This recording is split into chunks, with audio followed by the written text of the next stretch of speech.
എല്ലാവർക്കും നമസ്കാരം. യതീഷയുടെ spirit of Sreerama എന്ന സീരീസിൻ്റെ 6ാമത് എപ്പിസോഡിലേക്ക് എല്ലാവർക്കും സ്വാഗതം. കഴിഞ്ഞ എപ്പിസോഡുകളിലായി നമ്മൾ ബാലകാണ്ഡത്തിലെ എല്ലാ കഥാപാത്രങ്ങളുടെയും തത്വങ്ങളെക്കുറിച്ചും അല്ലെങ്കിൽ അതിൻ്റെ ആലങ്കാരികതയെക്കുറിച്ചും ആ നാമരൂപങ്ങൾക്കുള്ള ആലങ്കാരികത എന്താണ്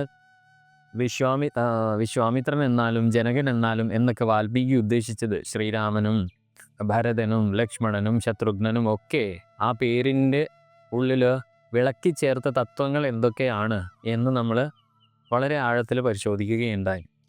ഇന്ന് നമ്മൾ 6ാമത് ദിവസം അല്ലെങ്കിൽ 6ാമത് എപ്പിസോഡിൽ എത്തി നിൽക്കുന്ന സമയം വീണ്ടും നമ്മൾ ബാലകാണ്ഡത്തിൽ പരിചയപ്പെട്ട 1-2 കഥാപാത്രങ്ങളെ കൂടെ വിശകലനം ചെയ്ത് കഥാതന്തുവിലേക്ക് തിരിച്ചു പോകുന്നതാണ്. എല്ലാവർക്കും സ്വാഗതം.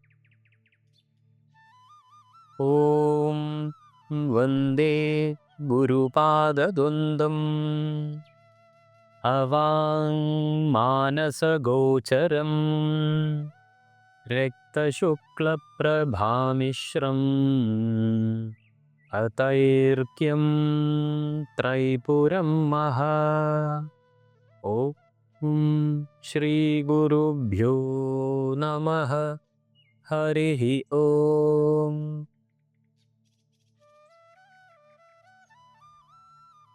ശ്രീരാമ രാമ രാമ ശ്രീരാമചന്ദ്രാജയ ശ്രീരാമ രാമ രാമ ശ്രീരാമഭദ്രാജയ. ഇപ്പം രാമായണത്തിലെ അല്ലെങ്കിൽ ബാലകാണ്ഡത്തിലെ ശ്രീരാമൻ്റെ സീതാസ്വയംവരം കഴിഞ്ഞ് അയോധ്യയിലേക്ക് മടങ്ങുന്ന സമയം അഭിമുഖീകരിക്കേണ്ടി വരുന്ന ആദ്യത്തെ പ്രതിസന്ധിയാണ് പരശുരാമൻ്റെ ആഗമനം. അവിടെ നമ്മൾ കണ്ടു പരശുരാമൻ എന്ന ആ ദൃഢഗാത്രനായ ആ ഒരു മുനിവര്യൻ്റെ ആഗമനം. എന്താണ് യഥാർത്ഥത്തിൽ പരശുരാമൻ എന്ന പേരിൻ്റെ ആലങ്കാരികത അല്ലെങ്കിൽ രൂപകം, അല്ലെങ്കിൽ അതുകൊണ്ട് എന്താണ് വാൽമീകി ഉദ്ദേശിക്കുന്നത് രാമായണം എന്ന ഇതിഹാസത്തിൽ? രാമായണത്തിലെ വെറുമൊരു കഥാപാത്രത്തെക്കാൾ എത്രയോ ഉയർന്ന തത്വങ്ങൾ ഉള്ളതാണ് പരശുരാമൻ. കാരണം ധർമ്മം ഉയർത്തിപ്പിടിക്കുന്നതിൻ്റെ ചലനാത്മകവും ചിലപ്പോൾ വെല്ലുവിളി നിറഞ്ഞതുമായ സ്വഭാവം, അതുപോലെ തന്നെ ആത്മനിയന്ത്രണത്തിൻ്റെയും വൈരാഗ്യത്തിൻ്റെയും ഒക്കെ പ്രാധാന്യം, പ്രാപഞ്ചികമായ ക്രമത്തിൻ്റെ അല്ലെങ്കിൽ ഈശ്വരീയമായ ഇടപെടലിൻ്റെയും ചാക്രികമായ സ്വഭാവം എന്നിവയൊക്കെ പ്രതിനിധീകരിക്കുന്ന സങ്കീർണമായ ഒരു തത്വമാണ് പരശുരാമൻ. ധർമ്മത്തിൻ്റെ പാത യഥാർത്ഥത്തിൽ ഏകമായ ഒരു പാതയല്ലെന്നും അത് ബഹുമുഖമാണെന്നും ചിലപ്പോൾ വലിയ നന്മയുടെ സന്തുലിതാവസ്ഥ പുനഃസ്ഥാപിക്കാൻ നമ്മൾക്ക് വളരെയേറിയ ബുദ്ധിമുട്ടുള്ള പ്രവർത്തനങ്ങൾ ആവശ്യമായി വന്നേക്കാം. പക്ഷെ അവ എല്ലായ്പ്പോഴും ഉയർന്ന ലക്ഷ്യത്തിലേക്കാണ് നമ്മളെ നയിക്കപ്പെടുക. ആത്യന്തികമായ ആത്മീയ വളർച്ചയിലേക്കും മഹത്തായ നന്മയിലേക്കും അത് നമ്മളെ നയിക്കുകയും ചെയ്യും എന്ന് പരശുരാമൻ്റെ കഥകൾ നമ്മൾ വളരെ ശ്രദ്ധാപൂർവം വീക്ഷിച്ചാൽ നമ്മൾക്ക് നൽകുന്ന പാഠം അതാണ്. പരശുരാമൻ്റെ നിഗൂഢമായ അർത്ഥം, നമ്മൾ അദ്ദേഹത്തെ കാണുന്നത് ഒരു യോദ്ധാവ് എന്ന നിലയിലുള്ള ഒരു മഹർഷിയായിട്ടാണ്. ആ ഒരു യോദ്ധാവെന്ന അർത്ഥത്തിന് അല്ലെങ്കിൽ ആ തലത്തിനപ്പുറം ആഴത്തിൽ വേരൂന്നിയ വെല്ലുവിളികളെ നേരിടാനും നീതി പുനഃസ്ഥാപിക്കുവാനും ആവശ്യമായ ശക്തിയും നിർണായകമായ ക്രിയകളും അല്ലെങ്കിൽ പ്രവർത്തനവും അദ്ദേഹം ഉൾക്കൊള്ളുന്നതായി നമ്മൾക്ക് കാണുവാൻ സാധിക്കും.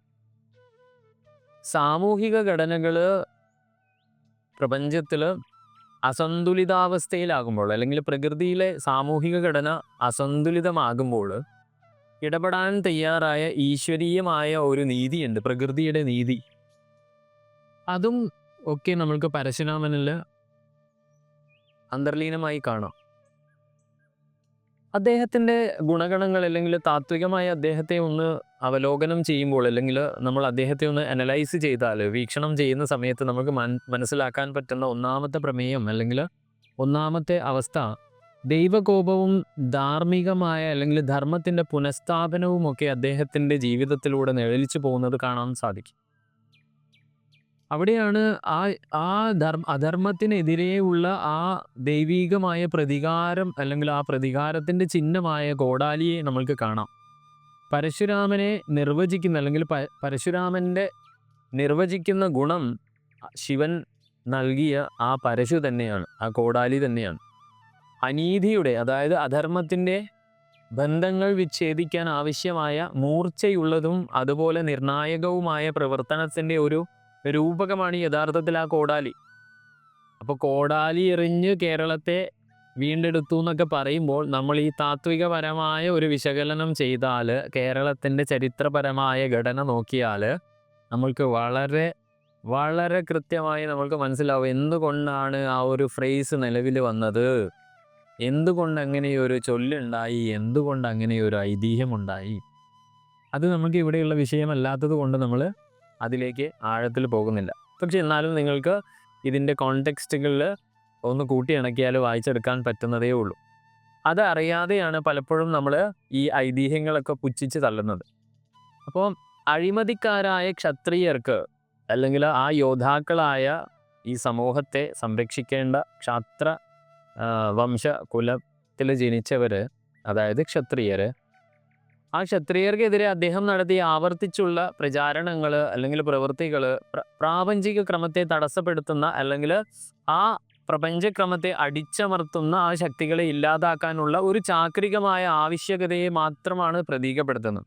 കാരണം നമ്മൾ പ്രപഞ്ചത്തെ എടുത്തു നോക്കിയാൽ നമുക്ക് വളരെയധികം മനസ്സിലാക്കാൻ പറ്റുന്ന ഒരു കാര്യമാണ്, പ്രപഞ്ചത്തിൽ ഇപ്പം ഈ ഒരു നൂറ്റാണ്ടിൽ നമ്മൾ എടുത്തു നോക്കുമ്പോഴും മനുഷ്യൻ്റെ ഭൗതികത അതിൻ്റെ പാരമ്യത്തിൽ എത്തി നിൽക്കുന്ന സമയത്ത് പ്രകൃതിയിൽ അതിൻ്റെ അനുരണനങ്ങൾ പ്രകൃതിക്ക് താങ്ങാവുന്നതിലും അപ്പുറത്തേക്ക് എത്തുമ്പോൾ പ്രകൃതി പ്രതികരിക്കുന്ന ഒരു രീതിയുണ്ട്. പല പ്രതിഭാസങ്ങളായിട്ടാണ് അതിനെ പ്രകൃതി പ്രതിരോധിക്കുക, അല്ലെങ്കിൽ അതിനെതിരെ പ്രകൃതിയുടെ ചലനം ഉണ്ടാവുക അല്ലെങ്കിൽ പ്രതികരണം ഉണ്ടാവുക.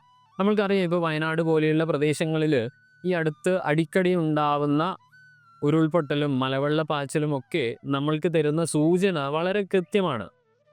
കാരണം എപ്പോഴും പ്രപഞ്ചത്തിനൊരു ക്രമമുണ്ടെന്നും മനുഷ്യൻ ആ ക്രമത്തെ തകർക്കാൻ ശ്രമിക്കുന്ന സമയത്ത്, മനുഷ്യൻ്റേതായ വികസനം എന്ന അജണ്ടയിൽ പ്രകൃതിയെ ചൂഷണം ചെയ്യുന്ന സമയത്ത് അവൾ സർവം സഹയായ അമ്മയായി പരമാവധി സഹിച്ച് അതിൻ്റെ ആ അതിർവരമ്പുകൾ കടക്കുന്ന സമയത്ത് അവൾ ഈ ചാക്രികമായ ഈ അടിച്ചമർത്തുന്നതായ ആസുരികതയെ അല്ലെങ്കിൽ ആ ശക്തികളെ ഇല്ലാതാക്കാനുള്ള ചാക്രികമായ ഒരു ക്രമത്തിലേക്ക് അവൾ എത്താറുണ്ട്. ഇത് തന്നെയാണ് യഥാർത്ഥത്തിൽ നമ്മൾ ഇതിഹാസങ്ങളിലൂടെയും പുരാണ കഥകളിലൂടെയും ഒക്കെ നമ്മൾ കാണുന്ന പല കഥാപാത്രങ്ങളും മനുഷ്യരെ ഇത് ഓർമ്മപ്പെടുത്താൻ വേണ്ടി മാത്രം സൃഷ്ടിക്കപ്പെട്ട കഥാപാത്രങ്ങളാണ്. വേറെ പരശുരാമൻ്റെ ജീവിതത്തിലൂടെ നമ്മൾ അല്ലെങ്കിൽ ആ കഥാപാത്രത്തിലൂടെ അല്ലെങ്കിൽ ആ ഒരു വ്യക്തിത്വത്തിലൂടെ കടന്നു പോകുമ്പോൾ നമുക്ക് കാണുവാൻ വേണ്ടി സാധിക്കുന്നത് ശക്തിയുടെ ഒരു സന്തുലിതാവസ്ഥയാണ്. അദ്ദേഹത്തിൻ്റെ പ്രവർത്തനങ്ങൾ ആത്മീയമായ അധികാരവും, അതായത് ആത്മീയ അധികാരം എന്ന് പറഞ്ഞാൽ ബ്രാഹ്മണ്യത്തിൻ്റെ പ്രതിനിധാനമാണ് അവിടെ ഞാൻ ഉദ്ദേശിച്ചത്. അതുപോലെ തന്നെ ഭൗതികമായ അല്ലെങ്കിൽ ലൗകിക ശക്തി, അതാണ് നമ്മൾ ക്ഷത്രിയരെ കൊണ്ട് പ്രതിനിധാനം ചെയ്യിക്കുന്നത് അല്ലെങ്കിൽ പ്രതിനിധീകരിക്കുന്നത്. ക്ഷത്രിയരെ പ്രതിനിധാനം ചെയ്യുന്നത് ലൗകികമായ ശക്തിയാണ്. അപ്പോൾ ശക്തി മനുഷ്യന് രണ്ട് തരത്തിൽ ആവശ്യമാണ്. ഒന്ന് ആത്മീയ ശക്തിയും അതുപോലെ തന്നെ ലൗകിക ശക്തിയും. നമ്മുടെ ഇന്ന് വിദ്യാഭ്യാസ ക്രമത്തിലും നമ്മൾക്ക് ഇന്ന് സമൂഹത്തിൽ കാണുന്ന ഈ പ്രശ്നങ്ങൾക്കും മനുഷ്യൻ്റെ കഷ്ടപ്പാടുകൾക്കും ഒക്കെ കാരണം പ്രാചീന കാലത്ത് നമ്മുടെ പൂർവികർ ഇത് മനസ്സിലാക്കിയിട്ട് ആ സമൂഹത്തിൽ ഇതുപോലെ ഒരു ക്രമം അവർ സൃഷ്ടിച്ചിട്ടുണ്ടായിരുന്നു. അതാണ് ബ്രാഹ്മണ്യവും ക്ഷത്രിയ സിസ്റ്റവും അതുപോലെ തന്നെ വൈശ്യരും ശൂദ്രരും എന്നൊക്കെ പറയുന്നത് സാമൂഹികമായ ഒരു ക്രമമാണ്. അതൊരിക്കലും ജാതീയതയായിരുന്നില്ല. കാരണം ഒരു സമൂഹത്തെ ആരോഗ്യകരമായി മുൻപോട്ട് നയിക്കുവാൻ വേണ്ട ഘടകങ്ങൾ ഏതൊക്കെ എന്ന് തിരിച്ചറിഞ്ഞ് ആ ഘടകങ്ങൾ സമൂഹത്തിൽ സൃഷ്ടിച്ച് ആ സമൂഹത്തെ നിലനിർത്തിയ ആളുകളാണ് നമ്മുടെ പൂർവികരായ നമ്മുടെ ഋഷികര്യന്മാർ. അങ്ങനെയാണ് പല സ്മൃതികളും ഒക്കെ ഉണ്ടായിട്ടുള്ളത്.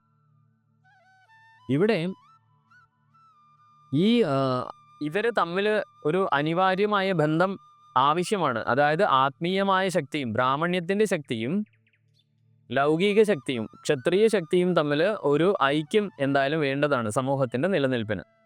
അവിടെ ധർമ്മം പിടിക്കാനും അതുപോലെ തന്നെ നിരപരാധികളെ സംരക്ഷിക്കുവാനും ഉദ്ദേശിച്ച ക്ഷത്രിയര് അതിൻ്റെ അതിരുകൾ ലംഘിക്കുമ്പോൾ, അതായത് ആ ശക്തി, ലൗകിക ശക്തി ഉപയോഗിച്ചിട്ട് സ്വേച്ഛാധിപതികളാകുകയും അവരുടെ അധികാരം ദുരുപയോഗം ചെയ്യുമ്പോഴാണ് ഈ വേറിട്ട് പോയ അല്ലെങ്കിൽ അനൈക്യം ഉണ്ടാകുന്ന സ്ഥലത്ത് ഈ ഐക്യം തിരിച്ചു സ്ഥാപിക്കാൻ ഈശ്വരീയമായ ഇടപെടൽ ആവശ്യമായി വരുന്നു.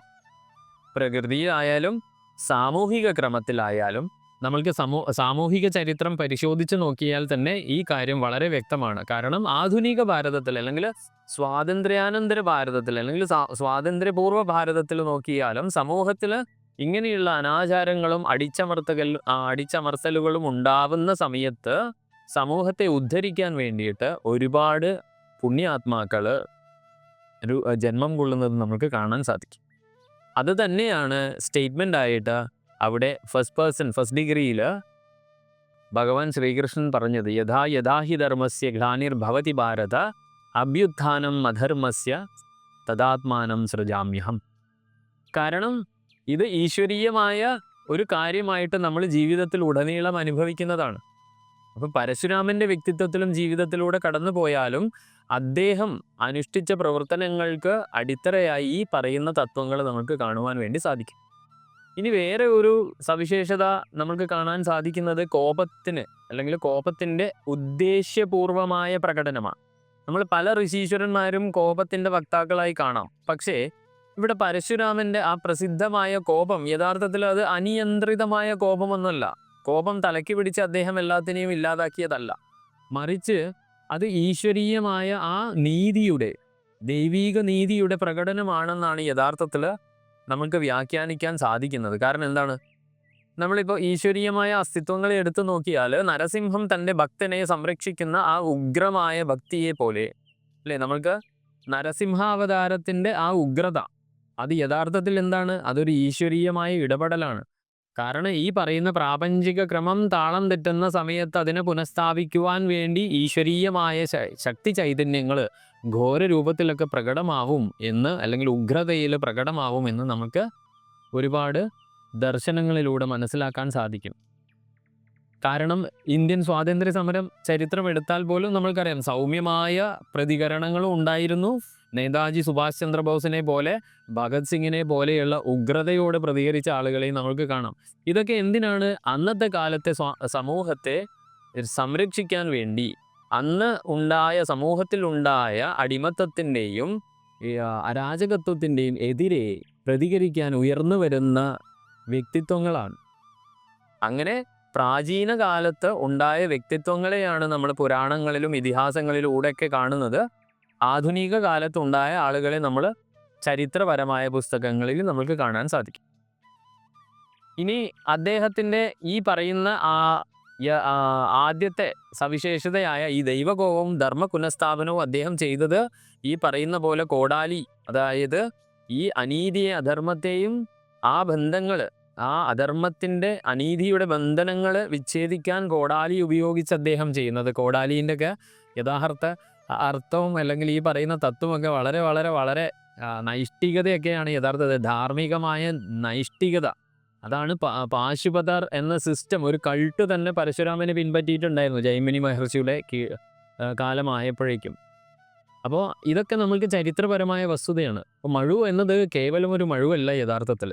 അതൊക്കെ എപ്പോഴും ഒരു ഐക്കൺ, ഒരു വിഗ്രഹത്തിൽ അല്ലെങ്കിൽ ഒരു ഛായാചിത്രത്തിൽ വരയ്ക്കുന്ന എല്ലാ കാര്യവും നമ്മൾ ഭൗതികതയിലല്ല എടുക്കേണ്ടത്. ചിലത് അതിൻ്റെ ഗുണങ്ങൾ വിശദീകരിക്കാൻ വേണ്ടിയിട്ടും കൂടെ ഉപയോഗിക്കും. പിന്നെ ഈ പറയുന്ന പോലെ അദ്ദേഹം ശക്തിയുടെ സന്തുലിതാവസ്ഥ ഉണ്ടാക്കാൻ, അതായത് ലൗകികമായ ശക്തിയും അതുപോലെ ആത്മീയമായ ശക്തിയും തമ്മിൽ ഒരു ഇക്വിലിബ്രിയം മെയിൻറ്റെയിൻ ചെയ്യാൻ പരിശ്രമിച്ചതാണ്. അതാണ് അദ്ദേഹത്തിൻ്റെ കോപവും ധർമ്മ പുനഃസ്ഥാപനത്തിലൂടെ അദ്ദേഹം ശ്രമിച്ചത്. പിന്നെ ആ കോപം ഉദ്ദേശപരമായതായിരുന്നു. ഉഗ്രത കാണിച്ചത് കൃത്യമായ ഒരു കാര്യത്തിന് വേണ്ടിയിട്ടാണ്.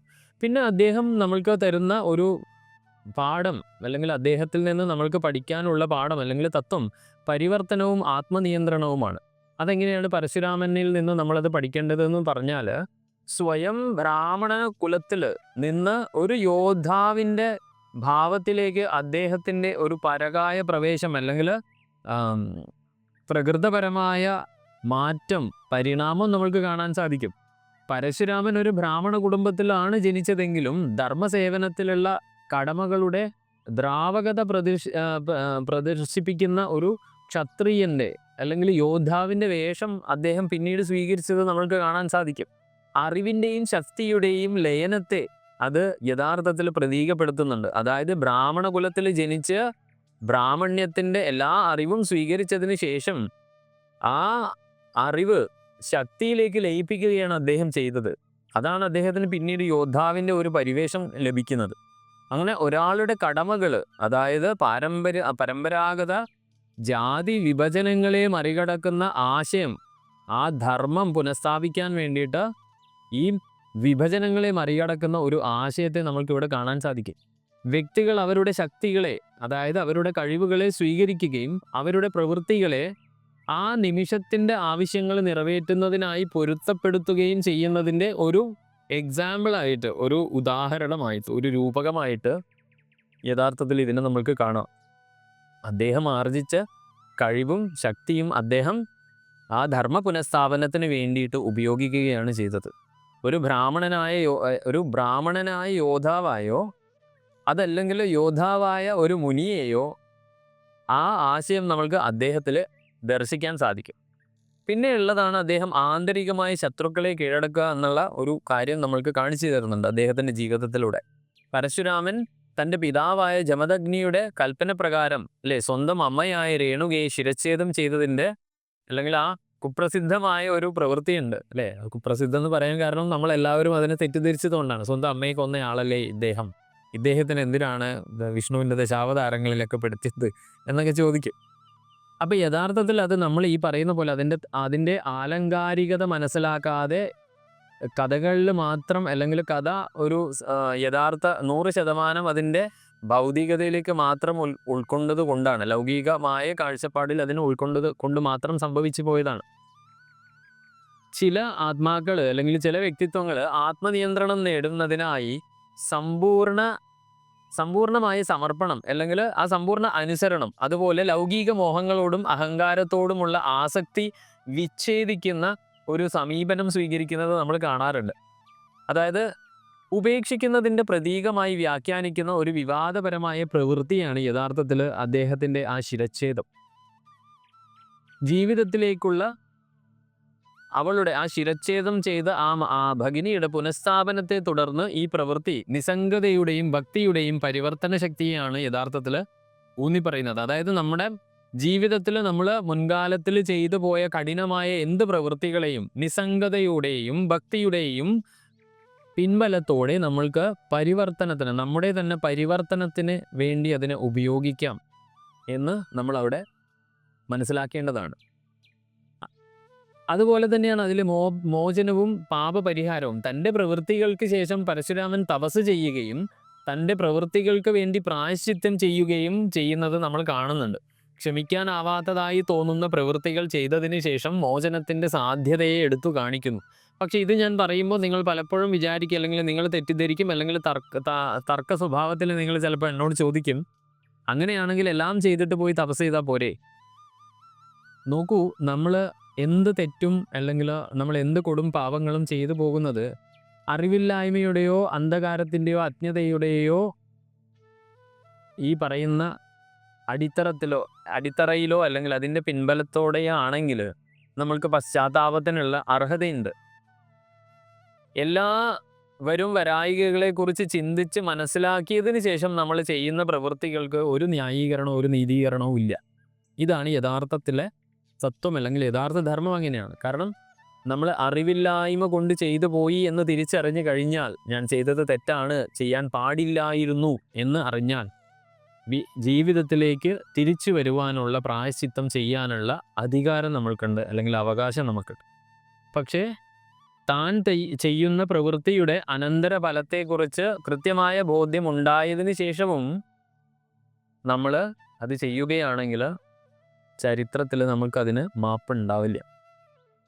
ആധുനിക ചരിത്രത്തിൻ്റെ പിൻബലത്തിലേക്ക് പറയാം. 2ാം ലോക മഹായുദ്ധത്തിൽ യഥാർത്ഥത്തിൽ ജപ്പാനിൽ അണുബോംബ് പ്രയോഗിക്കേണ്ട യാതൊരു കാര്യവും ഉണ്ടായിരുന്നില്ല അമേരിക്കയ്ക്ക്.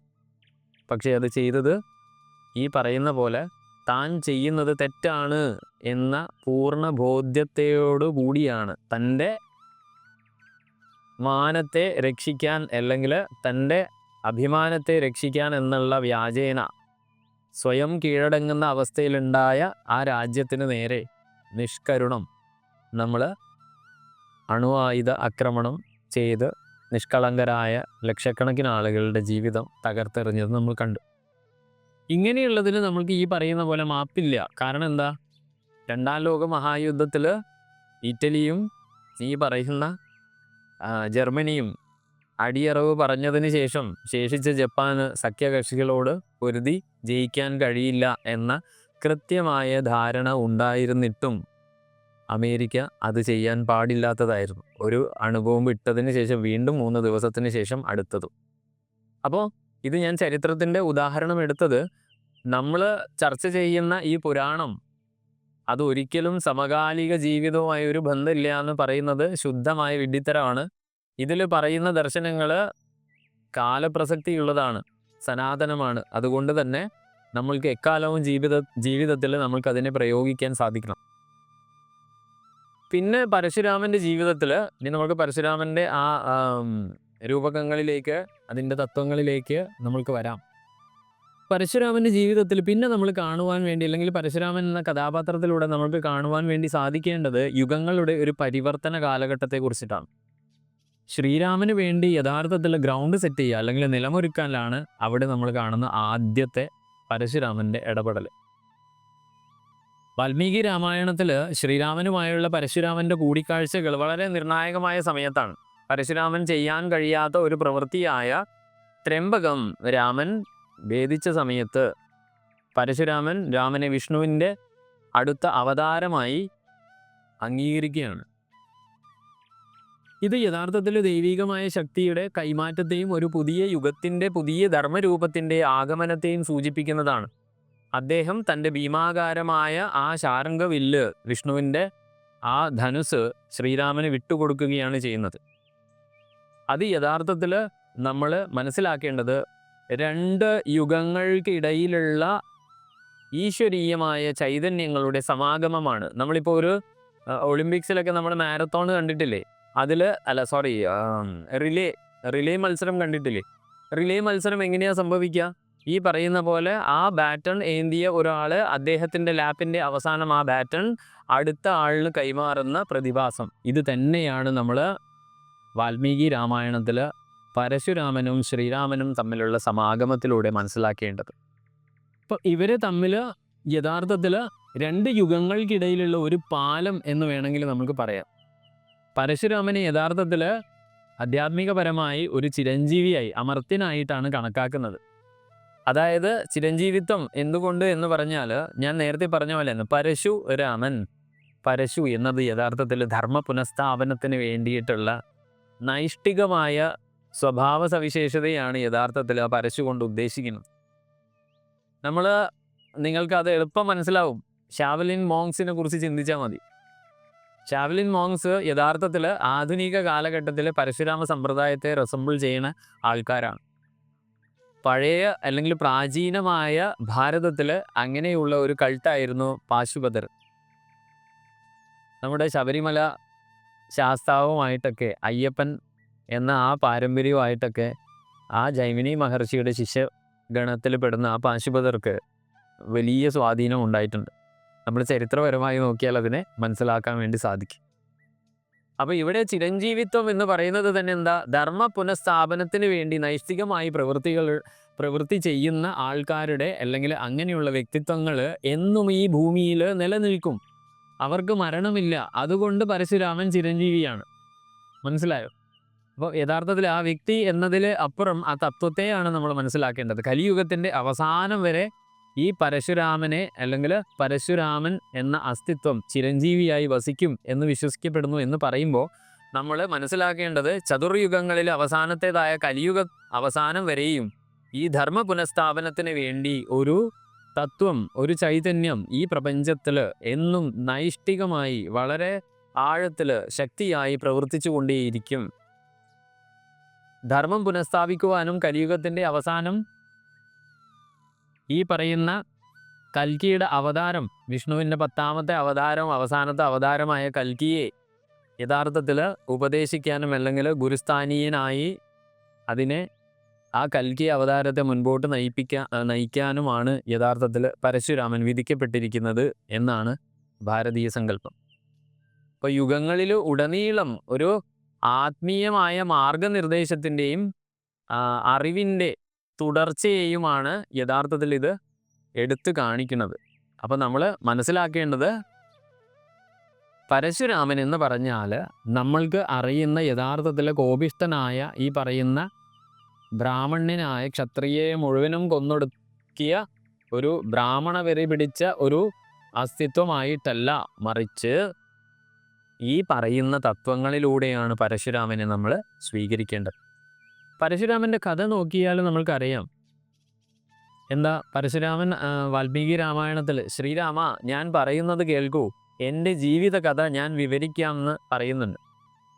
അവിടെ ചെറുപ്പം മുതലേ ഞാൻ തപസ് ചെയ്യാൻ തുടങ്ങിയിട്ടുണ്ട്. കാരണം ബ്രാഹ്മണ കുലത്തിലാണ് ജനിച്ചത്, അതുകൊണ്ട് തന്നെ അറിവിൻ്റെ മാർഗത്തിലാണ് അദ്ദേഹത്തിൻ്റെ സഞ്ചാരം, ഇല്ലേ? യഥാർത്ഥത്തിൽ സുദർശന ചക്രം തൻ്റെ ധാർമ്മിക ചിഹ്നമായി അല്ലെങ്കിൽ അവതാര ചിഹ്നമായി വഹിക്കുന്ന ഭഗവാൻ വിഷ്ണുവിനെയായിരുന്നു ഞാൻ ധ്യാനിക്കാറുള്ളത്. ഒടുവിൽ എൻ്റെ തപസ്സിൽ സംപ്രീതനായ ഭഗവാൻ വിഷ്ണു എൻ്റെ മുന്നിൽ പ്രത്യക്ഷപ്പെട്ട് ദയയുള്ള വാക്കുകളാൽ കാരുണ്യത്തോടെ എന്നെ പ്രചോദിപ്പിക്കുകയുണ്ടായി. രാമ, നീയും അതുപോലെ ഞാനും വിഷ്ണു ഭഗവാന്റെ ഭാഗമാണെന്ന രഹസ്യം ഭഗവാൻ എന്നോട് വെളിപ്പെടുത്തിയിട്ടുണ്ട് എന്ന് വാൽമീകി രാമായണത്തിൽ പരശുരാമൻ ശ്രീരാമനോട് പറയുന്നുണ്ട്. രാജാവായ കാർത്യവീര അർജുനനെ ഉന്മൂലനം ചെയ്യാനുള്ള കടമ ഏറ്റെടുക്കാൻ ഭഗവാൻ എന്നോട് ആവശ്യപ്പെടുകയുണ്ടായി എന്ന് അദ്ദേഹം ശ്രീരാമൻ ചന്ദ്ര ഭഗവാനോട് വെളിപ്പെടുത്തുന്നുണ്ട്. അദ്ദേഹം തൻ്റെ പിതാവിനെ കൊന്നതിനാൽ മരണത്തിൽ കുറയാത്ത ഒരു ശിക്ഷ അദ്ദേഹം അർഹിക്കുന്നില്ല എന്ന് ഞാൻ മനസ്സിലാക്കി. കാർത്യവീര അർജുനൻ ഒരു മികച്ച വില്ലാളിയാണ് എന്ന ധാരണയും എനിക്കുണ്ട്. കഠിനമായ പ്രതിരോധം എന്തായാലും നേരിടേണ്ടി വരും, പക്ഷേ അവൻ്റെ വംശത്തെ ഇല്ലാതാക്കുന്നുവെന്ന് ഞാൻ ഉറപ്പാക്കും. ഇത് നേടിയെടുക്കാൻ 21 യുദ്ധങ്ങൾ വേണ്ടിവരും എന്ന് എനിക്കറിയാമായിരുന്നു. യുദ്ധാനന്തരം ക്ഷത്രിയ ഭരണാധികാരികളിൽ നിന്ന് അവരുടെ സ്വത്തുക്കൾ കണ്ടുകെട്ടി കാശ്യപ മുനിക്ക് ദാനം ചെയ്യണം. ത്രേതായുഗത്തിൽ ഭഗവാൻ വിഷ്ണു ദശരഥൻ്റെ പുത്രനായി വീണ്ടും ജനിക്കും. ലോകത്തിൽ ധർമ്മം സ്ഥാപിക്കുന്നതിനുള്ള തൻ്റെ പ്രവർത്തനം തുടരാൻ ഈ വിഷ്ണുവിൻ്റെ ദിവ്യസത്ത അവന് കൈമാറുമ്പോൾ ഞാൻ അങ്ങയെ കണ്ടുമുട്ടും എന്ന് വിഷ്ണു ഭഗവാൻ എന്നോട് പറഞ്ഞിട്ടുണ്ട് ധ്യാനാവസ്ഥയിൽ എന്ന് പരശുരാമൻ വെളിവാക്കുന്നുണ്ട് ശ്രീരാമനോട്. പരശുരാമൻ വീണ്ടും തുടരുകയാണ്. ശ്രീരാമ, ബ്രഹ്മാവിൻ്റെ ആഗ്രഹപ്രകാരം നീ നിന്റെ ജീവിത ലക്ഷ്യം നിറവേറ്റണം. കാരണം എൻ്റെ വിഷ്ണുശക്തി മുഴുവൻ ഞാൻ നിന്നിലേക്ക് കൈമാറുകയാണ്. കളങ്കമില്ലാത്ത യാഥാർത്ഥ്യമായ നിന്നെ കാണാൻ കഴിഞ്ഞതിൽ തന്നെ ഞാൻ ഭാഗ്യവാനാണ്. അതൊരു അപൂർവമായ നേട്ടമാണ്. മനസ്സിൻ്റെ ചാഞ്ചാട്ടത്താലോ ചുറ്റുമുള്ള സാഹചര്യങ്ങളാലോ നീ ഒരിക്കലും ആകർഷിക്കപ്പെടുന്നതേയില്ല. നിന്നോടുള്ള ഭക്തി വളർത്തിയെടുക്കുക എന്നതാണ് ഒരുവൻ്റെ ജീവിത ലക്ഷ്യം അല്ലെങ്കിൽ ജീവിത ദൗത്യമായിരിക്കേണ്ടത്. നിന്റെ ചിന്തകളിൽ മുഴുകാൻ ആഗ്രഹിക്കുന്ന അത്തരം ഒരു സാധകന്, ഒരു അന്വേഷകന് ജീവിതത്തിൽ അവൻ്റെ മോക്ഷത്തിൻ്റെ പാതയിലേക്ക് നയിക്കാൻ അനുയോജ്യമായ ഒരു ഗുരുവിനെ ലഭിക്കും. അപ്പോൾ നോക്കൂ, ഇവിടെ പ്രധാനമായിട്ട് പറയുന്നുണ്ട് ശ്രീരാമ ചിന്തകളിൽ മുഴുകാൻ ആഗ്രഹിക്കുന്ന ഏതൊരു സാധകനോ ഭക്തനോ ജീവിതത്തിൽ ആ ഭക്തനെ മോക്ഷത്തിൻ്റെ പാതയിലേക്ക് നയിക്കാൻ അനുയോജ്യനായ ഒരു ഗുരുവിനെ ലഭിക്കും. അപ്പോൾ ശ്രീരാമ ഭക്തിയിൽ ജീവിതത്തിൽ നമ്മൾക്ക് ഉണ്ടാവാൻ പോകുന്ന അല്ലെങ്കിൽ തീർച്ചയായും നമുക്ക് ലഭിക്കുമെന്ന് വാൽമീകി രാമായണത്തിൽ പരശുരാമൻ പറയുന്ന ഒരേ ഒരു കാര്യം എന്താണ്? നല്ല ഒരു മോക്ഷത്തിലേക്ക് നമ്മളെ നയിക്കാനുള്ള ഒരു ഗുരുവിനെ ലഭിക്കും. രാമമന്ത്രം അത്രയും ശക്തിമത്തായതാണ്. അതുപോലെ തന്നെ എന്നാൽ നിന്നോട് ഭക്തി വളർത്തിയെടുക്കാൻ അല്ലെങ്കിൽ നിന്നിൽ ഭക്തി വളർത്തിയെടുക്കാൻ താല്പര്യമില്ലാത്ത ജനങ്ങൾക്ക് അല്ലെങ്കിൽ താല്പര്യമില്ലാത്തവർക്ക് അവരുടെ യാത്രയിൽ, ജീവിതയാത്രയിൽ ഒരു പുരോഗമനവും ലഭിക്കുകയില്ല. അജ്ഞത ഇല്ലാതാക്കുക എന്നതാണ് ഒരു ഗുരു ചെയ്യുന്നത്. അത് ദിവ്യമായ അറിവ് നേടുന്നതിലേക്ക് നമ്മളെ നയിക്കുന്നതാണ്. ബ്രഹ്മതത്വത്തെ അനുഭവ യാഥാർത്ഥ്യമായി ഉൾക്കൊള്ളുന്നതാണ് യഥാർത്ഥത്തിൽ മോക്ഷം എന്ന് പറയുന്നത്. അതായത് സർവവ്യാപിയായ ഈശ്വരനെ, നിരാകാരനും നിർഗുണനുമായ ആ ഈശ്വര ചൈതന്യത്തെ തൻ്റെ ജീവിതത്തിൻ്റെ അനുഭവ യാഥാർത്ഥ്യമായി ഞാൻ അനുഭവിക്കുന്ന സത്യമായി ഉൾക്കൊള്ളുമ്പോഴാണ് എനിക്ക് മോചനം അല്ലെങ്കിൽ മോക്ഷം. അല്ലാതെ നമ്മൾ മനസ്സിലാക്കിയതുപോലെ നമ്മൾ മരിക്കുന്ന സമയത്ത് നമ്മളിലേക്ക് വന്നു ചേരേണ്ട ഒരു അവസ്ഥയല്ല മോചനം അല്ലെങ്കിൽ മോക്ഷം, മോഹങ്ങളുടെ ക്ഷയം. അത് യഥാർത്ഥത്തിൽ ഈ പറയുന്ന ബ്രഹ്മതത്വം എപ്പോഴാണ് ഞാൻ അനുഭവിക്കുന്നത് എൻ്റെ ജീവിതത്തിൽ, ആ സമയം എനിക്ക് മോക്ഷം സംഭവിക്കും. അനന്തബോധമായ നിന്നെ ഞാൻ നമിക്കുന്നു രാമ എന്ന് പരശുരാമൻ പറയുന്നുണ്ട്. നിന്റെ പാദങ്ങളിൽ തുടർച്ചയായ ഭക്തിയോടെ എനിക്ക് അനുഗ്രഹം ലഭിക്കുമാറാകട്ടെ. ശ്രീരാമ, നീ സൂര്യവംശത്തിൻ്റെ തിളങ്ങുന്ന രത്നമാണ്. തപസ് തുടരാൻ ഞാൻ മഹേന്ദ്ര പർവ്വതങ്ങളിലേക്ക് യാത്രയാകുന്നു എന്ന് പറഞ്ഞുകൊണ്ട് പരശുരാമൻ അവിടെ അവർ തമ്മിലുള്ള സംഭാഷണം ഉപസംഹരിക്കുന്നതായിട്ട് നമുക്ക് വാൽമീകി രാമായണത്തിൽ കാണാൻ സാധിക്കും. ഇവിടെ അദ്ദേഹം പറഞ്ഞ ഗുരുതത്വത്തെക്കുറിച്ച് നമ്മൾ യഥാർത്ഥത്തിൽ രാമായണം വായിക്കുന്ന നമ്മൾ എല്ലാവരിലും ഉണ്ടാവേണ്ട, കാരണം രാമായണത്തിൽ നമ്മൾ ഈ പറയുന്ന ബാലകാണ്ഡത്തിൽ ഗുരുതത്വങ്ങളെ അനേകം നമ്മൾ പരിചയപ്പെട്ടിട്ടുണ്ട്. അതിൽ വസിഷ്ഠൻ്റെ ഉപദേശങ്ങൾ നമ്മൾ കാണുവാൻ സാധിച്ചിട്ടുണ്ട്. അതുപോലെ തന്നെ വിശ്വാമിത്ര മഹർഷിയുടെ ഗുരുതുല്യമായ ഇടപെടലുകൾ ഒക്കെ നമ്മൾ കണ്ടിട്ടുണ്ട്.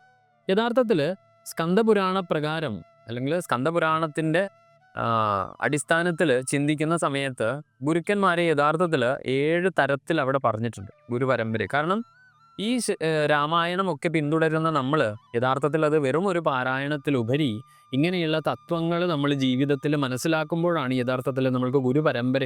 കാരണം ആധുനിക സമൂഹത്തിൽ ഈ 21-ാം നൂറ്റാണ്ടിൽ ഗുരുക്കന്മാരെയൊക്കെ ഈ പറയുന്ന നമ്മുടെ പാരമ്പര്യ സമ്പ്രദായത്തെയൊക്കെ പുച്ഛിച്ച് തള്ളുന്ന ഒരു പ്രവണതയാണ് നമ്മൾ കാണുവാൻ സാധിക്കും. കാരണം അത് എന്തുകൊണ്ടാണ് എന്ന് പറഞ്ഞാൽ, എന്താണ് ഗുരു എന്നത് യഥാർത്ഥത്തിൽ നമ്മൾക്ക് അറിവില്ലാത്തത് കൊണ്ടാണ്.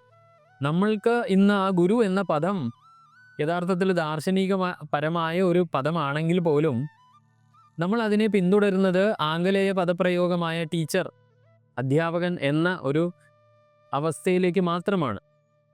അതിലപ്പുറത്ത് അല്ലെങ്കിൽ അതിലുപരിയായി ആ പദം വഹിക്കുന്ന മഹത്വത്തെ കുറിച്ചിട്ടൊന്നും നമ്മൾക്ക് അറിയില്ല. കാരണം നമ്മൾ അനുഭവസ്ഥരല്ല.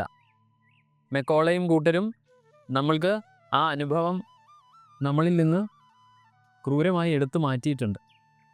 പിന്നീട് വന്ന ഭരണാധികൾക്ക് ആർക്കും, കാരണം വിദേശ വിദ്യാഭ്യാസവും ആധുനിക വിദ്യാഭ്യാസവും ഭൗതിക വിദ്യാഭ്യാസവും മാത്രം നേടി വന്ന നമ്മുടെ നേതാക്കൾക്ക് അവനവൻ്റെ പാരമ്പര്യത്തിൽ വിശ്വാസം ഉണ്ടായിരുന്നില്ല, അഭിമാനം ഉണ്ടായിരുന്നില്ല. അതുകൊണ്ട് തന്നെ നമ്മളിൽ നിന്ന്, നമ്മളാകുന്ന ഈ തലമുറകളിൽ നിന്ന് ആ പറയുന്ന ഈശ്വരീയമായ ആ ഒരു പരമ്പരയെ എടുത്തു മാറ്റപ്പെട്ടു.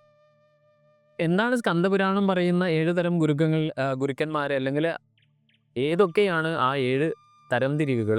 അതിൽ ആദ്യം പറയുന്നു സൂചകൻ.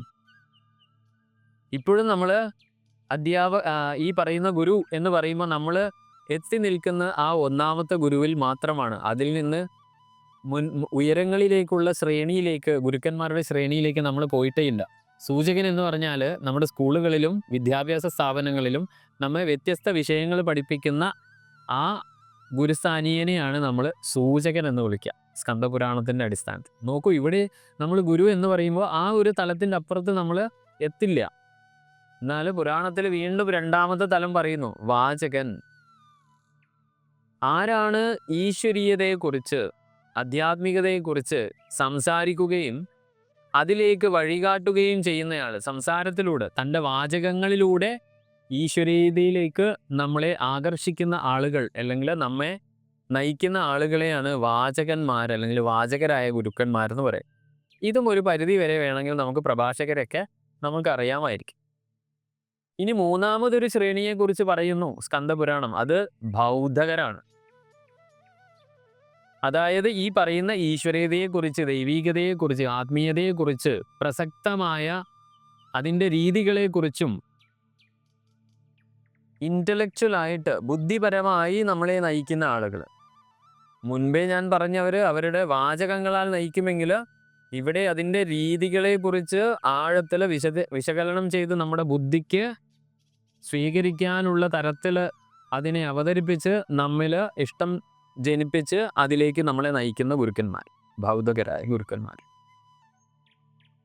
നാലാമത്തെ ശ്രേണിയെ പറയുന്നു നിഷിദ്ധരായ ഗുരുക്കന്മാർ. അവിടെയാണ് നമ്മൾ പല നിഷിദ്ധമായ വിദ്യകൾ, അതായത് മറ്റുള്ളവരെ ദ്രോഹിക്കാനുള്ള ബ്ലാക്ക് മാജിക് പോലുള്ള ഡാർക്ക് ആക്ടിവിറ്റീസ് അല്ലെങ്കിൽ കറുത്ത തന്ത്രങ്ങൾ നമ്മളെ അഭ്യസിപ്പിക്കുന്ന ഗുരുക്കന്മാർ. ഇപ്പം നമ്മൾ പറയും ഡെമോണിക് വാർഫെയർ, അല്ലെ നമ്മൾ ഇപ്പോൾ നേരത്തെ പറഞ്ഞ പോലെ അണു ആയുധ നിങ്ങൾ വികസിപ്പിക്കുക. ഇതൊക്കെ യഥാർത്ഥത്തിൽ ദാർശനികതയുടെ അല്ലെങ്കിൽ സംസ്കാരത്തിൻ്റെ അല്ലെങ്കിൽ ധർമ്മത്തിൻ്റെ അടിസ്ഥാനത്തിൽ ചിന്തിക്കുമ്പോൾ അത് നിഷിദ്ധമായ വിദ്യാഭ്യാസമാണ്, അല്ലെങ്കിൽ നിഷിദ്ധമായ വിദ്യയാണ്. അത് പഠിപ്പിക്കുന്ന ഗുരുക്കന്മാരും ഉണ്ട്, നിഷിദ്ധ ഗുരുക്കന്മാർ.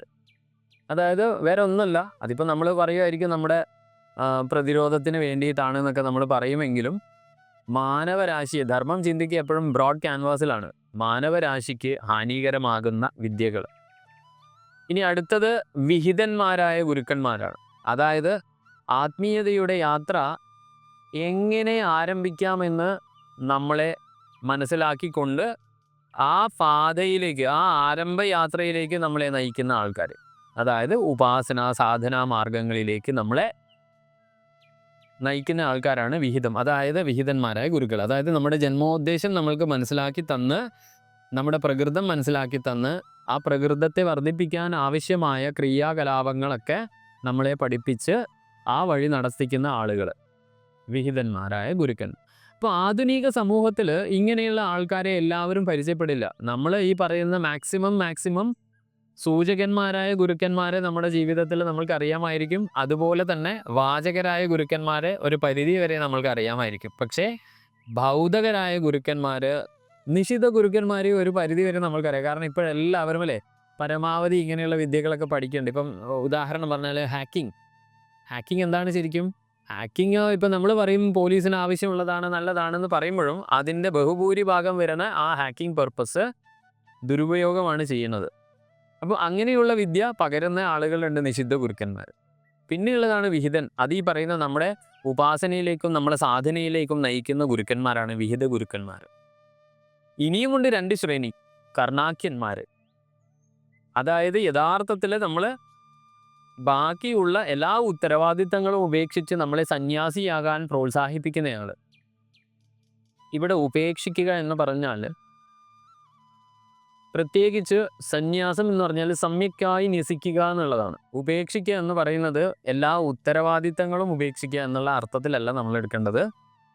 നമ്മുടെ ഓരോ വസ്തുവിനോടുമുള്ള നമ്മുടെ അറ്റാച്ച്മെൻറ്റ്, ബന്ധനങ്ങളെ ഉപേക്ഷിച്ചുകൊണ്ട് സന്യാസിയാവുക. അതായത് എൻ്റെ അമ്മയെ ബാക്കിയുള്ള എല്ലാ സ്ത്രീകളിലും ദർശിക്കാൻ സാധിക്കുക, അതാണ് സമ്യക്കായി ന്യസിക്കുക. അങ്ങനെ ജീവിതത്തിൽ പരമാവധി എല്ലാത്തിലും ഈശ്വരീയത കണ്ടുകൊണ്ട് അതിനോട് യോജിക്കാൻ പറ്റുന്ന ആളുകൾ, ജീവിതം ജീവിക്കാൻ സാധിക്കുന്ന ആളുകൾ, സമ്യക്കായി തൻ്റെ മനോമണ്ഡലത്തിലേക്ക് ഈ പ്രപഞ്ചത്തിലെ സർവ്വചരാചരങ്ങളും അവളുടെ അസ്തിത്വമാണ് എന്ന് കരുതി അതിനെ ആ രീതിയിൽ തൻ്റെ ജീവിതത്തിലേക്കും പ്രജ്ഞയിലേക്കും സ്വീകരിക്കാൻ സാധിക്കുന്ന ആളാണ് യഥാർത്ഥത്തിൽ സന്യാസി.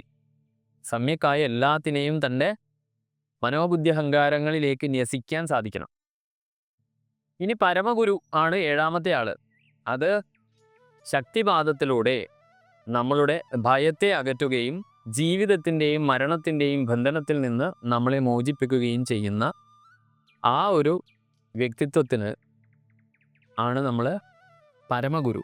യഥാർത്ഥത്തിൽ ജീവിതത്തിൽ പരമഗുരുവിനെ ലഭിക്കുക എന്ന് പറഞ്ഞാൽ പൂർവ്വജന്മങ്ങളുടെ കർമ്മ പുണ്യം എന്നാണ് പറയുക.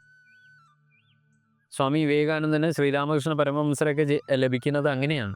കാരണം അദ്ദേഹം നരേന്ദ്രൻ്റെ ജീവിതത്തെ മാറ്റിമറിച്ചതാണ്. ശക്തിവാദത്തിലൂടെയാണ് അദ്ദേഹത്തിൻ്റെ വീക്ഷണത്തെ തന്നെ മാറ്റിമറിച്ചത്. അദ്ദേഹം തലയിൽ കൈവച്ച സമയത്ത് നരേന്ദ്രൻ ഉണ്ടായ അനുഭവങ്ങൾ അദ്ദേഹം ആത്മകഥയിൽ എഴുതിയിട്ടുണ്ട്, അദ്ദേഹത്തിൻ്റെ വരികളിൽ കാണാം. അപ്പോൾ ഇതാണ് യഥാർത്ഥത്തിൽ പുരാണ അടിസ്ഥാനത്തിൽ നമ്മുടെ ഗുരുക്കന്മാരെ ചിന്തിക്കും. കാരണം ഇവിടെ പരശുരാമൻ ശ്രീരാമനോട് പറയുന്നുണ്ടല്ലേ, കാരണം നല്ല ഒരു ഗുരുവിനെ, അങ്ങയുടെ രാമനാമം ജപിച്ചാൽ നമ്മുടെ ജീവിതത്തിൽ നമ്മളെ മുൻപോട്ടേക്ക് നയിക്കാൻ പറ്റുന്ന ഒരു ഗുരു വരും. അത് ഈ പറയുന്ന പോലെ സൂചകനോ വാചകനോ മാത്രമല്ല, അതിൻ്റെ അപ്പുറത്തുള്ള ശ്രേണികളിലാണ്. അതായത് വിഹിതനും കർണാക്യനും പരമഗുരുവുമായ ആ അസ്തിത്വങ്ങളെ കുറിച്ചിട്ടാണ് അവിടെ പരാമർശം. അപ്പോൾ ഇനി വേറെയും ഒരു ഗുരുതലം നമുക്ക് വേണമെങ്കിൽ പരിചയപ്പെടാം. അതൊരു വ്യക്തിയെ ആത്മീയ വളർച്ചയിലേക്കും ആത്മസാക്ഷാത്കാരത്തിലേക്കും പ്രബുദ്ധതയിലേക്കും നയിക്കുന്ന ഒരു ആത്മീയ അധ്യാപകനോ ഉപദേഷ്ടാവോ അല്ലെങ്കിൽ ഈ പറയുന്ന പരമഗുരുവോ ആയ, അല്ലെങ്കിൽ ഈ പറയുന്ന കർണാക്കി ഗുരുവോ ഒക്കെ ആവാം. അത് മറ്റൊരു തരം വീക്ഷണമാണത്. ആ വീക്ഷണത്തിൽ നേരത്തെ നമ്മൾ 7 തരം പറഞ്ഞിട്ടുണ്ടെങ്കിൽ ഇവിടെ 6 തരം. ഓരോരുത്തരും ഓരോ മാർഗനിർദ്ദേശത്തിൻ്റെ വ്യത്യസ്ത വശങ്ങളെ പ്രതിനിധീകരിക്കുന്നു. ജീവിതത്തിൽ അവർ, നമ്മുടെ ജീവിതത്തിൽ പല ഘട്ടങ്ങളിൽ അവർ വന്ന് ഭവിക്കും. അവർ അതാത് സമയത്തുള്ള മാർഗനിർദ്ദേശങ്ങൾ തരും. അതിനുശേഷം നമ്മളെ മുൻപോട്ട് നയിക്കും. അതിലാദ്യത്തതാണ് മാതൃഗുരു, സ്വന്തം അമ്മ. ഒരാളുടെ ജീവിതത്തിലെ ആദ്യത്തെ ഗുരു യഥാർത്ഥത്തിൽ അവളാണ്. ജീവിതത്തിൻ്റെ അടിസ്ഥാന കാര്യങ്ങൾ, ജീവിതത്തിൽ നമ്മൾക്ക് ഈ പ്രകൃതിയിലെ അതിജീവനം, അതുപോലെ സാമൂഹികമായി ഉണ്ടായിരിക്കേണ്ട കഴിവുകൾ എന്നൊക്കെ നമ്മളെ പഠിപ്പിച്ച് അതിന് പ്രാപ്തമാക്കുന്ന ആദ്യ ഗുരു. ലളിതാ സഹസ്രനാമത്തിൻ്റെ ഭാഷയിൽ പറഞ്ഞാൽ ശിവജ്ഞാനപ്രദായിനി. ഇനി രണ്ടാമത്തെ ആളാണ് ആചാര്യ ഗുരു, ധർമാചാര്യൻ. അതായത് അറിവും നൈപുണ്യവും കൊണ്ട്, അല്ലെങ്കിൽ അറിവും നൈപുണ്യവും നൽകുന്ന ഒരു ആചാര്യൻ, അതിൽ ഒരു അധ്യാപകൻ അല്ലെങ്കിൽ ഒരു ഗുരു. വ്യക്തികളെ ഭൗതികമായും ഈ പറയുന്ന നൈപുണ്യം എന്ന് പറഞ്ഞാൽ തൊഴിൽപരമായും വികസിപ്പിക്കാൻ സഹായിക്കുന്നു. കാരണം ധർമ്മം അനുഷ്ഠിക്കണമെങ്കിൽ ധർമ്മ അർത്ഥ കാമ മോക്ഷം, കാരണം ഇതിനു വേണ്ടി അയാൾ റെഡിയാക്കണം. ആ റെഡിയാക്കണമെങ്കിൽ അയാൾക്ക് വേണ്ടെന്ന ധർമ്മം അനുഷ്ഠിക്കണമെങ്കിൽ കൃത്യമായ കോഡ് ഓഫ് കണ്ടക്ട് അറിയണം. ഇനി അയാൾക്ക് പുരുഷാർത്ഥങ്ങൾ നേടണം, അർത്ഥം ഒക്കെ ഉണ്ടാവണം, ഗൃഹസ്ഥാശ്രമിയൊക്കെ ആവണം. ആ സമയത്ത് അയാൾ ചെയ്യേണ്ടത് എല്ലാ കർമ്മങ്ങളും പഠിപ്പിക്കണം. അങ്ങനെയാണ് അയാൾക്ക് തൊഴിൽ ചെയ്യാനുള്ള നൈപുണ്യവും കൊടുക്കണം. അങ്ങനെയാണ് അയാളെ തയ്യാറാക്കുക. അത് ആചാര്യൻ, ധർമാചാര്യൻ. വേറെ ഒന്നുള്ളത് ആത്മീയമായ വഴികാട്ടി. ഒന്ന് തൻ്റെ അർത്ഥതലത്തിലുള്ള സാമൂഹികപരമായ അല്ലെങ്കിൽ ഭൗതികപരമായ അസ്തിത്വത്തിന് ആവശ്യമുള്ള ആചാരങ്ങൾ പഠിപ്പിക്കുന്ന ആളാണ് ധർമാചാര്യൻ എന്ന് പറയുമ്പോൾ, ഇനി അടുത്തത് ധർമ്മ അർത്ഥം കഴിഞ്ഞാൽ കാമമോക്ഷം. ധർമ്മ അർത്ഥ കാമം വരെ നമുക്ക് ധർമാചാര്യനിൽ നിന്ന് ലഭിക്കുന്ന വിദ്യകളിലൂടെ മുൻപോട്ട് പോകാൻ സാധിക്കുമ്പോൾ മോക്ഷത്തിൻ്റെ വഴികാട്ടി, ആത്മീയ വഴികാട്ടി, ഉപാധ്യായ ഗുരു എന്ന് വിളിക്കും നമ്മൾ. വ്യക്തികളെ അവരുടെ ആത്മീയ യാത്രയിൽ നയിക്കുന്ന ഒരു ആത്മീയമായ ഗുരു.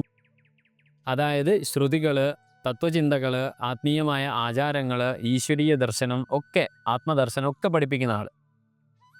ഇനി നാലാമത്തെ ആളാണ് ആത്മസാക്ഷാത്കാരനായ, അതായത് ആത്മസാക്ഷാത്കാരം സ്വയം ലഭിച്ച ഒരു ഗുരുനാഥൻ.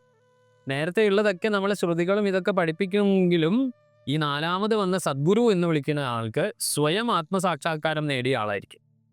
അതായത് ജ്ഞാനോദയം നേടുകയും മറ്റുള്ളവരെ അവരുടെ ആത്മസാക്ഷാത്കാരത്തിൻ്റെ പാതയിലേക്ക് നയിക്കുകയും ചെയ്യുന്ന ഒരു ആത്മസാക്ഷാത്കാരനായ ഗുരു. അപ്പം നമ്മൾ പറയാമല്ലോ, ട്രെക്കിങ്ങിന് നമ്മളെ ഗൈഡ് ചെയ്യുന്ന ആളുകൾ യഥാർത്ഥത്തിൽ നമ്മൾക്ക് മുമ്പേ ആ സ്ഥലത്ത് പോയി പരിചയമുള്ള ആളുകൾക്ക് മാത്രമേ ഒരു ട്രെക്കിങ്ങിന് നമ്മളെ നയിക്കാൻ പറ്റുള്ളൂ, അല്ലേ? നമ്മളിപ്പോൾ കാട്ടിലൂടെ മലകളിലൂടെ ഒക്കെ ട്രെക്കിങ്ങിന് പോകുന്നു, അല്ലെങ്കിൽ ഈ പറയുന്ന മൗണ്ടനിയറിങ്ങിന് പോകുന്നുണ്ടെങ്കിൽ അവിടെയൊക്കെ നമ്മൾക്ക് നേരത്തെ ആ സ്ഥലത്ത് എത്തി പരിചയമുള്ള ആളുകൾക്ക് മാത്രമേ നയിക്കാൻ പറ്റുള്ളൂ.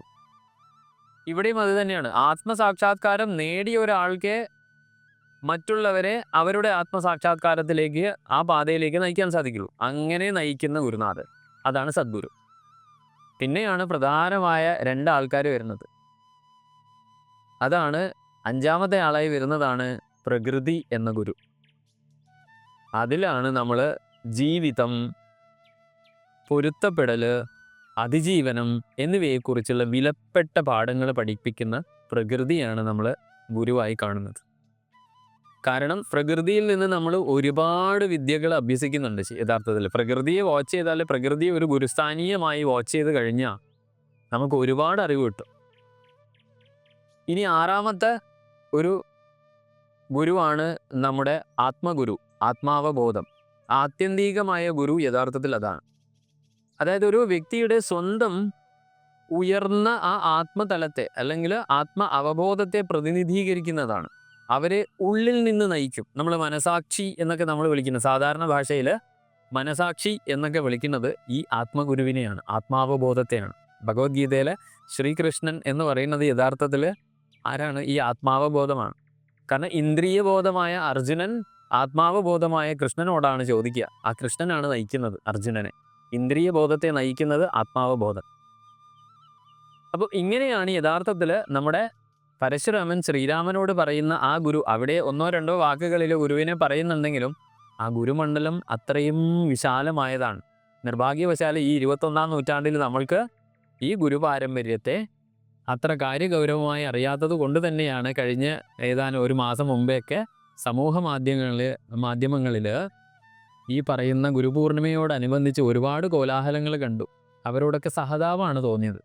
കാരണം പലരും ദ്രോണാചാര്യരൊക്കെ ആ പദത്തിൽ തന്നെയുണ്ട് അദ്ദേഹം ഒരു ഗുരുസ്ഥാന്യനല്ല, ആചാര്യനാണ്. അപ്പോൾ ആചാര്യൻ ആര്, ഗുരു ആര് എന്നുള്ളത് പോലും തിരിച്ചറിയാനാവാതെ അതൊക്കെ എടുത്ത് ഫേസ്ബുക്കിൽ പോസ്റ്റുകളാക്കി ഗുരുപരമ്പരയെ നാണം കെടുത്തുന്നതും പാദസേവ ചെയ്യുന്നതിനെതിരും എന്താണ് എന്ന്, ഗുരുപാരമ്പര്യം എന്താണ് എന്ന് പോലും അറിയാത്ത ആളുകളാണ് ഇതിനൊക്കെ എഴുതുന്നത് എന്നുള്ള ദുഃഖമല്ല, യഥാർത്ഥത്തിൽ അവരോടൊക്കെ ഒരു സഹതാപമാണ്. ഇപ്പം നമ്മൾ ട്രെയിനിലൊക്കെ യാത്ര ചെയ്യുമ്പോൾ ഒരു ദിവ്യാംഗൻ വന്നാൽ, അതായത് ശാരീരികമായ വെല്ലുവിളികൾ അല്ലെങ്കിൽ മാനസികമായ വെല്ലുവിളികൾ നേരിടുന്ന ആളുകളെ നമ്മൾ കണ്ടാൽ നമ്മൾക്ക് അവരോട് ഒരിക്കലും ദുഃഖമല്ല തോന്നേണ്ടത്, അവരോട് സഹതാപമല്ലേ നമുക്ക് തോന്നുക. കാരണം പൂർണ്ണനായ എന്നെ പോലെയല്ല അദ്ദേഹം ഇരിക്കുന്നത്, അദ്ദേഹത്തിന് ഒരുപാട് വെല്ലുവിളികളുണ്ട്. അതുകൊണ്ട് എൻ്റെ കഴിവിൽ നിന്ന് പ്രകൃതി അവനിൽ ഒരുപാട് കഴിവുകൾ മറച്ചിരിക്കുന്നു, അതുകൊണ്ട് ഞാൻ അയാളെ സഹായിക്കട്ടെ എന്ന് കരുതിയിട്ടല്ലേ നമ്മൾ അവരെ ചേർത്ത് പിടിക്കണേ. അപ്പം ഇങ്ങനെയുള്ള സമൂഹത്തിലെ എലമെൻസിനോട് നമ്മൾക്ക് തോന്നേണ്ടത് ഇതേ വികാരമാണ്, സഹതാപമാണ് തോന്നേണ്ടത്. കാരണം എന്താ അറിയോ, അവർ നമ്മളുടെ ചിന്താ സരണിയിൽ വികലാംഗരാണ് അല്ലെങ്കിൽ ദിവ്യാംഗരാണ്. വികലാംഗർ എന്നുള്ള പദം ഇപ്പോൾ ഉപയോഗിക്കാൻ പാടില്ല, അതുകൊണ്ട് ദിവ്യാംഗരാണ്. കാരണം എന്താണ്, പ്രകൃതിയാൽ അവർക്ക് ഭൗതികതയിൽ ഒരുപാട് വെല്ലുവിളികൾ അവർ നേരിടുന്നു. അതുകൊണ്ട് അവരോട് സഹതാപം തോന്നുന്നു. കാരണം ഇതൊന്നും അറിയാതെയാണല്ലോ ഇവർ ഇതൊക്കെ എഴുതുന്നത്, അത് അറിയാനുള്ള ചിന്താശേഷി അവർക്കില്ലല്ലോ എന്ന് കരുതാം. ഇനി പരശുരാമൻ്റെ കഥയിൽ, നമ്മൾ നേരത്തെ പറഞ്ഞ കഥയിൽ നമ്മൾക്ക് പറയാനുള്ള ഒരു കഥയാണ് കാർത്തവീര്യ അർജുനൻ്റെ കഥ. അദ്ദേഹം അവിടെ സൂചിപ്പിക്കുന്നുണ്ട്. കാരണം ഇതൊക്കെയാണ് ഏറ്റവും അധികം തെറ്റിദ്ധാരണാപരമായി നമ്മൾ കുട്ടികൾക്കിടയിൽ പോലും ഉത്തരം കിട്ടാതെ അലയുന്ന ഒരു കഥയാണ് ഇതൊക്കെ. പരശുരാമൻ്റെ കഥ ഞാനിപ്പോൾ ഏകദേശം പറഞ്ഞപ്പോൾ നിങ്ങൾക്ക് മനസ്സിലായിട്ടുണ്ടാവും എന്താണ് പരശുരാമൻ, എന്തുകൊണ്ടാണ് പരശുരാമൻ്റെ കോടാലി എന്താണ്, ക്ഷത്രിയരെ അദ്ദേഹം എന്തിനാണ് ഇങ്ങനെ വേട്ടയാടിയത് എന്നൊക്കെ നമ്മൾ യാഥാർത്ഥ്യ ബോധത്തോടെ നോക്കിയാൽ മനസ്സിലാവും. ഇവിടെ കാർത്തവീര്യ അർജുനൻ്റെ കഥയും അതിൻ്റെ ഒരു വിശകലനവും വേണമെങ്കിൽ നമുക്കാവാം.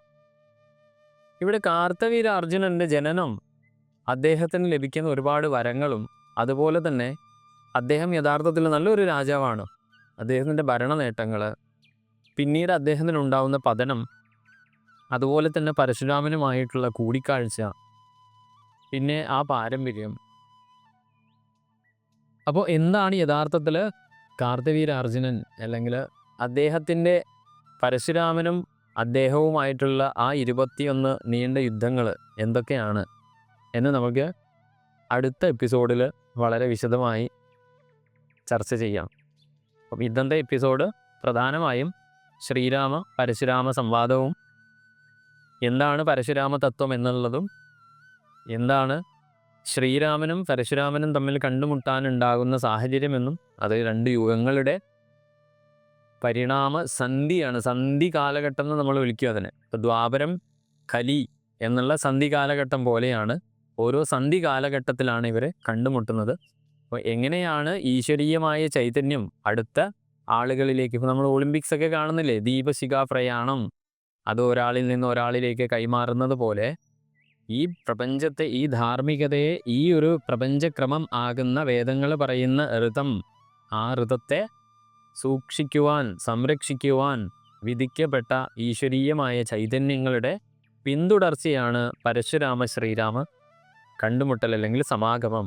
അതുപോലെ തന്നെ അവർ തമ്മിൽ സംസാരിക്കുന്ന സമയത്ത് ഒരു ജീവാത്മാവിന് പ്രത്യേകിച്ച് രാമമന്ത്രം ജപിക്കുമ്പോൾ നമ്മളുടെ ജീവിതത്തിലേക്ക് വന്നു ചേരുന്ന ഗുരുപരമ്പരയെക്കുറിച്ച് അവിടെ പരാമർശമുണ്ട്. അവിടെ നമ്മൾ സ്കന്ദപുരാണത്തിൻ്റെ അടിസ്ഥാനത്തിലുള്ള 7 ഗുരുപരമ്പരകളെക്കുറിച്ച് മനസ്സിലാക്കി.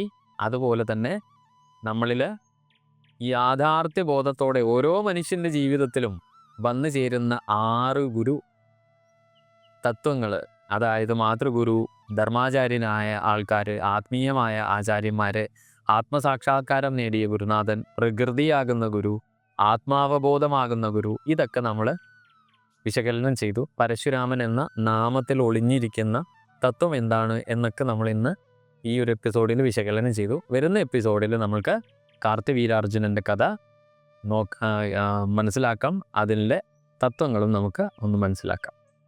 ഇത്ര നേരം എന്നെ ശ്രവിച്ച നിങ്ങൾക്കെല്ലാവർക്കും നന്ദി, നമസ്കാരം. ഈ സീരീസ് സ്പിരിറ്റ് ഓഫ് ശ്രീരാമ എന്നുള്ള ഈ ഒരു സീരീസ് പരമാവധി ഇത് ഇഷ്ടപ്പെടാൻ സാധ്യതയുള്ള എല്ലാവരിലേക്കും ഞങ്ങളുടെ പരിശ്രമം പോലെ തന്നെ നിങ്ങളും പരിശ്രമിച്ച് പരമാവധി ആളുകളിലേക്ക് എത്തിക്കണം എന്ന് വിനീതമായി അഭ്യർത്ഥിക്കുകയാണ്. നന്ദി, നമസ്കാരം. അടുത്ത എപ്പിസോഡിൽ കണ്ടുമുട്ടാമെന്ന പ്രതീക്ഷയോടെ നമസ്തേ.